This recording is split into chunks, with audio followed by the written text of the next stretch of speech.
Most copywriters can't wait for the day that they finally land their first client and all their outreach efforts finally pay off.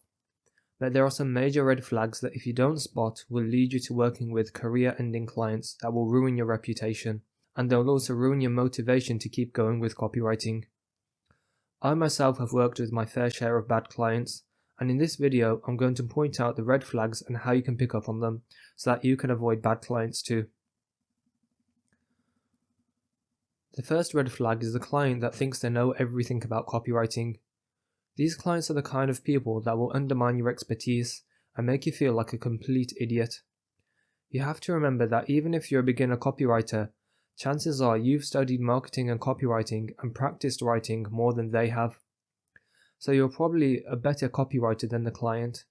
Yet, despite this, the know-it-all clients will question every suggestion you make or dictate exactly how things should be done. For example, they will tell you to write something and then tell you exactly what the structure of the copy should be and what should be in there, instead of just allowing you to write the copy in a way that you know will work best. These clients will force you to do things their way, and then complain when they don't get the results they wanted, and then they'll fire you. So if you find that you're working with a control freak client that's micromanaging you, try your best to leave them as soon as you can. The second type of red flag in a client is where the client wants to know your budget or pricing model ASAP. Pretty much every client that you reach out to is going to ask about the cost at some point. But if someone asks about your cost straight away, this is a red flag. It's a sign that they're considering other copywriters and that price is often the most important deciding factor for them, instead of the quality of the work and the impact it will have on their business. I myself have worked with one of these clients before, and the first thing he asked me after my initial outreach message was, "What's your pricing model?"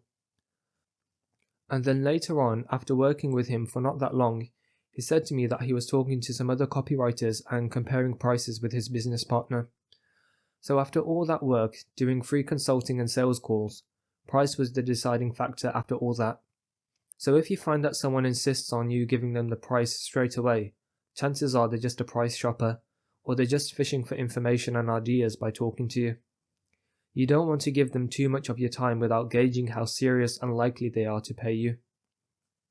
The next red flag is a client that doesn't communicate properly. There are some clients that are not good to communicate with. They delay their responses and don't answer your questions in detail or accurately, even though their answers are going to help you with writing copy for them. These clients are more interested in telling you what to do, instead of finding out what you think they should do, which is the best kind of dynamic to have in a freelancer-client relationship. If you notice that your prospect insists that you answer all of their questions immediately, but they don't answer your questions, and they delay their responses when communicating with you, this isn't the kind of person that you should be working with. They will treat you like an employee and boss you around, and you won't be treated as a respected freelancer. The next red flag is a client that asks the wrong questions. One of the most difficult types of clients to work with in my experience are the clients that don't know what makes a good copywriter in the first place. You could be the best copywriter in the world, but if the client doesn't appreciate that, you're not going to get paid. And you could be a pretty average copywriter, but if the client sees you as valuable, they're going to pay you well, and you'll have a long relationship with them. A key sign that you're dealing with a bad client is that they ask you the wrong questions. For example, they will ask you if you have any experience with their particular niche, and if you don't have experience in that niche, they won't consider working with you. These clients don't understand that copywriting is a transferable skill that can work across different niches. They don't realize that a copywriter needs the ability to apply their skills in different niches and not be a master of the niche that they're writing in. So if you're dealing with the kind of client that gives objections about things that don't make sense, you need to find a way to communicate to them that their objection is a bit nonsensical, in a polite way of course, instead of answering every single question that they ask you. This is something that's a bit difficult to do without experience, but I do teach you how to handle even the most difficult objections that copywriters get on sales calls in my copywriting guide. You can check out the guide with the link in the description below. The next red flag is where the client keeps on deferring to someone else. For example, you may say to your client that you think there should be a new sales page or VSL or some other improvement in their funnel. and they say to you that they need to ask their business partner or their team to see what they think. The best copywriting clients in my experience are the ones who are the best business people in general. And good business people move fast. They don't wait for permission or take multiple steps to make a decision. They want to make decisions quickly. So if you find that you're dealing with a prospect or client that keeps deferring and delaying things, this is a big red flag, and probably someone you shouldn't work with as a client. So to summarize, there are 5 main red flags that you need to watch out for when dealing with copywriting clients. Here they are on the screen. They think they know everything about copywriting and micromanage you. They want to know your prices ASAP. They communicate poorly. They ask the wrong questions. And they defer to someone else instead of making decisions quickly. If you're a new copywriter, you're going to have to work with anyone and everyone that comes your way, even if they're bad clients. But in the future, when you're a better copywriter with a steady flow of leads coming into your business, you can afford to be a bit pickier with who you're going to work with. At that point, you can identify the red flags and drop clients that you think will be a nuisance to work with. My advice to you is as follows. Don't chase every dollar that presents itself as a copywriter.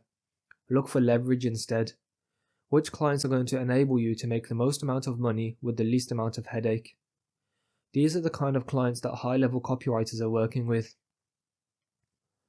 If you apply everything that I've mentioned in this video, I'm certain that you'll know what red flags to watch out for when dealing with copywriting clients. You'll know which clients are the ones that will help you advance your career and which ones you need to stay away from. I've just shared a lot of my experience with you in this video, but there's still a lot more that goes into becoming a full-time copywriter.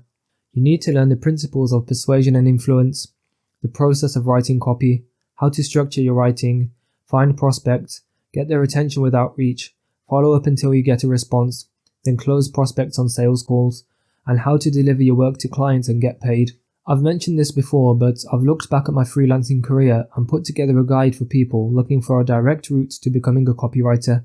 The guide covers everything that you need to know to add to your current income with freelance copywriting, and maybe even become a full-time freelance copywriter if that's what you want to do. And in the guide, I don't just stop after teaching you the very basics about marketing, copywriting, sales, and the other practical skills that copywriters need. I also give you the in-depth details from my personal experience so that you can turn the theory into real skill and get to a level where writing high converting copy and getting clients is second nature. There aren't many differences between a novice copywriter making no money and a full-time copywriter making thousands. The purpose of the guide is to help you make the small tweaks needed in the fastest time possible and skip the time-wasting mistakes that most copywriters will fall into. And to do that, you'll get access to teaching material that I've written and compiled myself. This includes modules on pretty much every subject matter that you need to know in order to start making money with copywriting. And if you sign up with the link in the description, you'll get immediate access to everything that's currently in the course and access to whatever else is added in the future at no extra cost. And if you sign up with the link in the description, you'll get immediate access to everything that's currently in the course and access to whatever else I add in the future at no extra cost. Like I said, I share a lot from my experience on this channel. But if you want to get lifetime access to a structured copywriting guide that gives you all the knowledge you need and guides you on how to develop your skills, then you're welcome to enroll and level up your copywriting. The link to do so is in the description below. But other than that, thank you for watching.